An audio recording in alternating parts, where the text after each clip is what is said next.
Hiya guys and girls, ladies and gentlemen, and all beautiful souls of planet Earth. I'm Sean Hills and this is A Soul's Experience, a channel dedicated to helping the human race remember who we really are.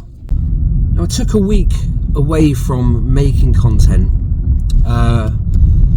taking that break that we all need now and again, because I found the direction that we can go in sometimes can differ from the path where we first started. Now, the whole reason this channel was made in the first place was to help humanity in a great time of awakening, which we're in. If you want to say we're in the very beginning, you can put it in that way. There have been waves of people awakening all the way back since the 60s. If we look at Dolores Cannon and the three waves of volunteers.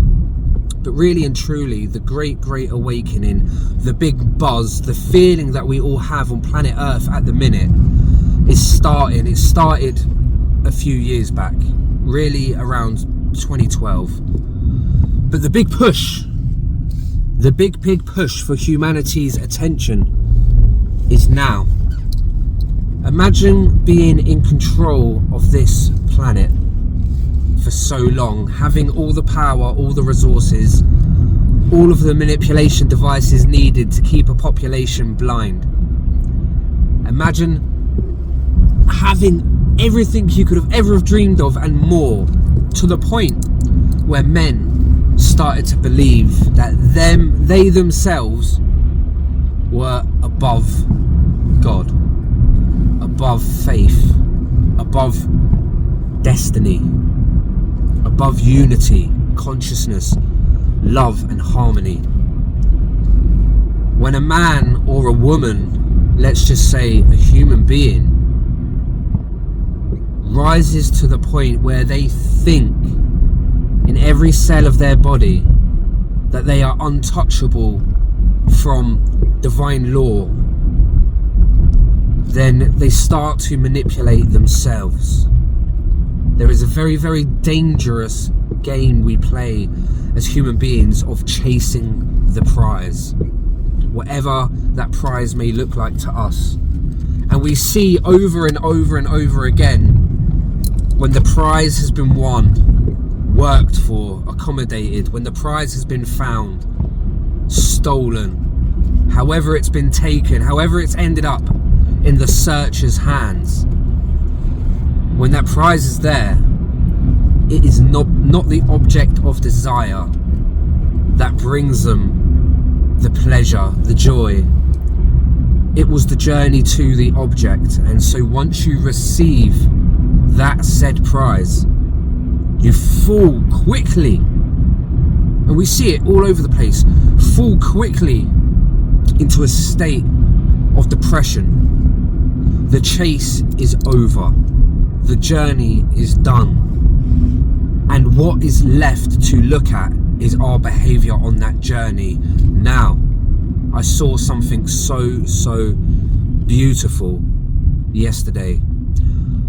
For some reason, I don't know why, recently over the past month, I've been absolutely fascinated with Hurricane Katrina. I have no idea why.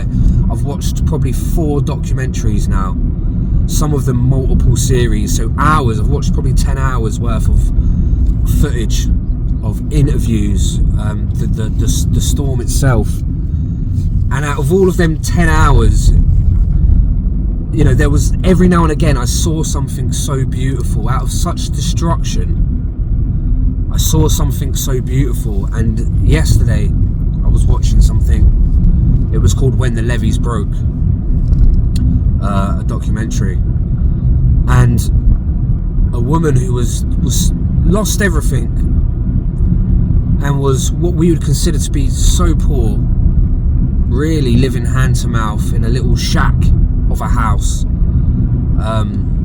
really didn't own anything, didn't own a car, didn't, you know, never been on holiday, just worked, find money to feed her family. A good, honest woman. And someone had asked her, you know, is there any point in rebuilding here? You didn't have a lot anyway. You know, they were really dismissing this woman of, why don't you just move? Why don't you just move from your home? Why don't you just leave? You don't have anything, so just leave, because you might as well. And this woman looked back and said, you know what? I don't have a lot, but whatever I've got, I got it honest. He said, you may be rich, but how did you get there? Oh, I got the shivers all over my body when she said that to the guy. Some rich guy down there, some politician, yeah, with a nice suit on and well fed and big mansion in the countryside.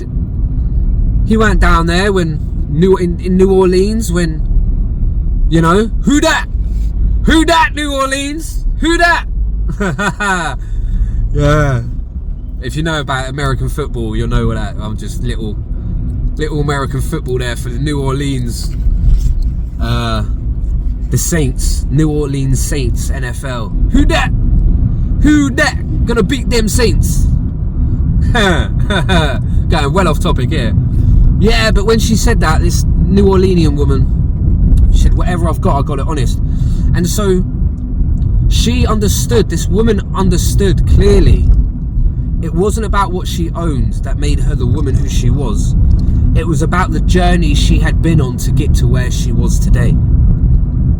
And so if you're in a community of people that cherish kindness, that cherish empathy, compassion, sharing, if your wealth was measured in love, then what a community we would live in. If everybody was measured by, I want to be the most loving person I can, because then I will receive the most love possible from others. I will be seen as a really valid, the most valid member of the community, because I love so much, because I give so much, because I care so much, and I genuinely want to care for my community and receive their love back, you know, because who doesn't want to be loved? And imagine, I live in a city of a few 100,000 people, you know, imagine 350 odd thousand people in your community all wanting to be the one who loves the most, who gives the most. You're not going to see one person go without. You're not going to see one person lonely. Everyone's going to want to love and give and be happy. And so when we get to the end of our life, which is our journey, this is the real journey we're on, not your career. That isn't your journey, that isn't your life. Your career isn't your life. You know, your family isn't even really your life. Okay, because it extends beyond that. It's who we were when we weren't supposed to be kind. You know, we're supposed to be kind to our mums, our dads, our brothers, sisters. You know, it's our family. That love comes so easy to our children. Maybe not with brothers and sisters all the time, or even children. They can get on your nerves. And you know, maybe family wasn't the best excuse. People do struggle sometimes within family, but I suppose I'm quite lucky to be in quite a loving family, you know.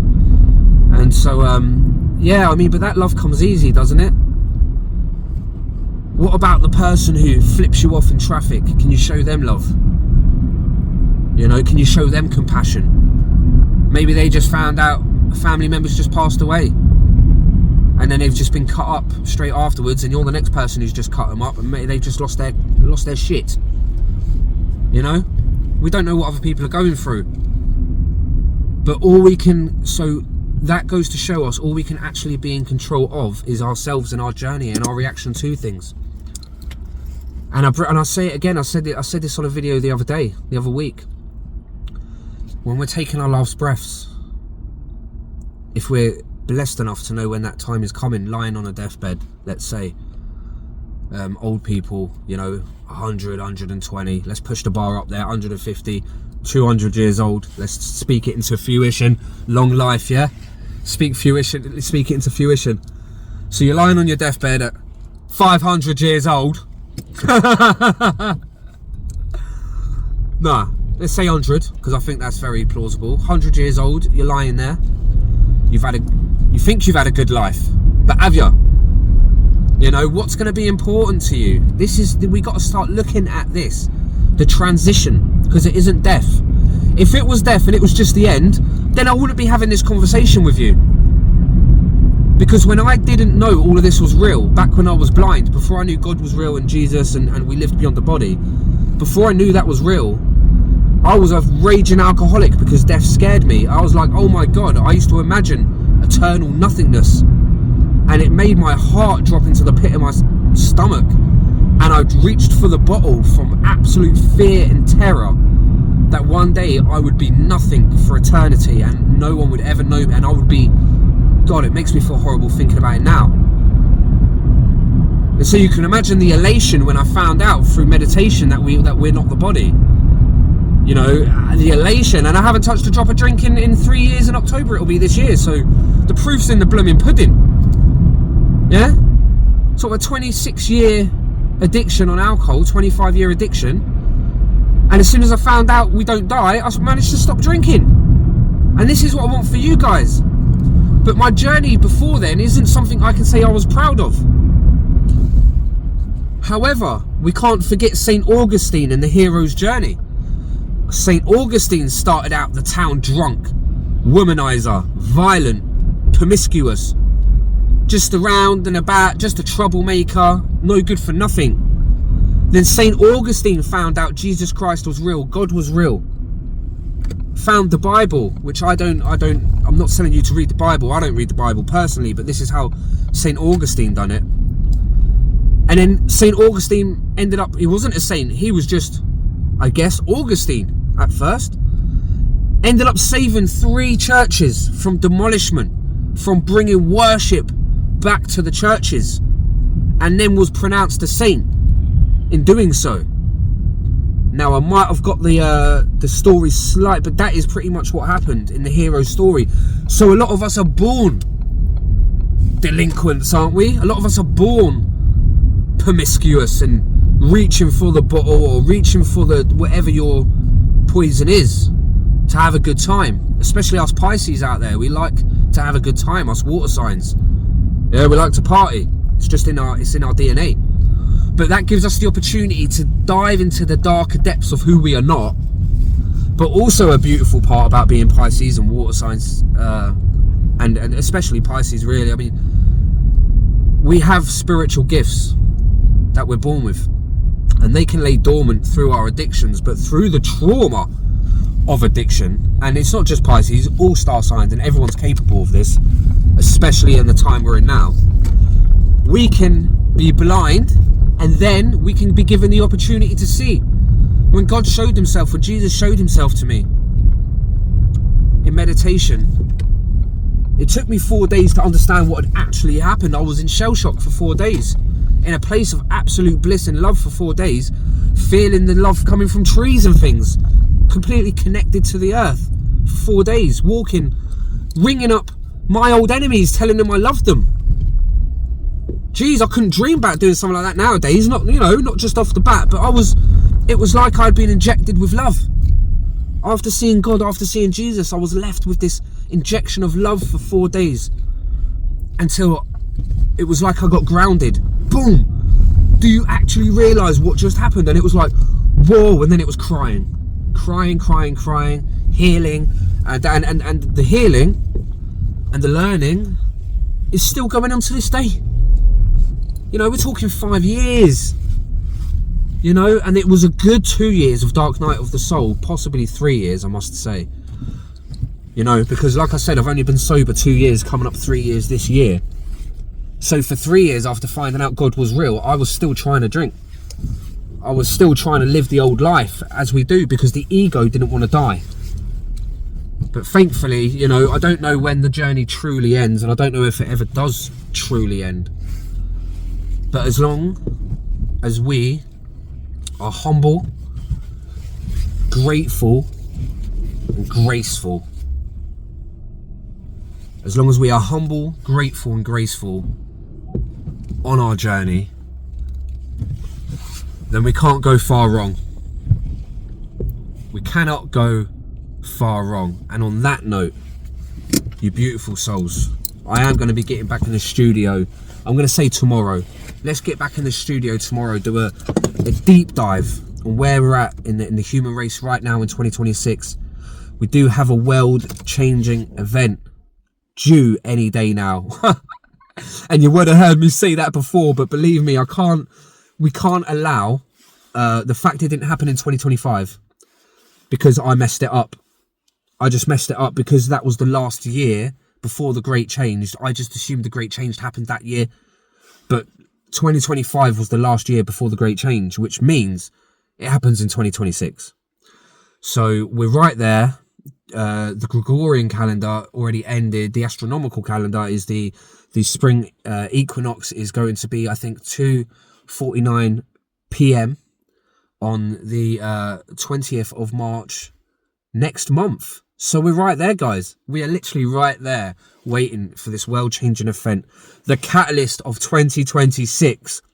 We're going to have to call it the catalyst. I called it the catalyst of 2025 for so long.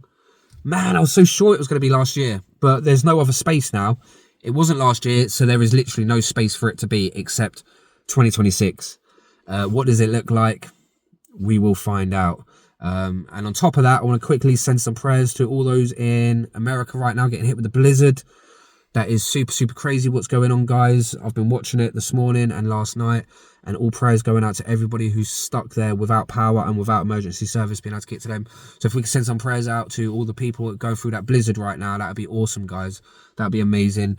Send prayers out to your enemies today. Send prayers out to those you love. Send prayers out to everyone, because what we all need today and in this great time of awakening is a little bit of help from the spirit world, I truly believe. So I love you all, and I will see you all tomorrow back in the studio. Mwah. Take care for now, guys. Love you all.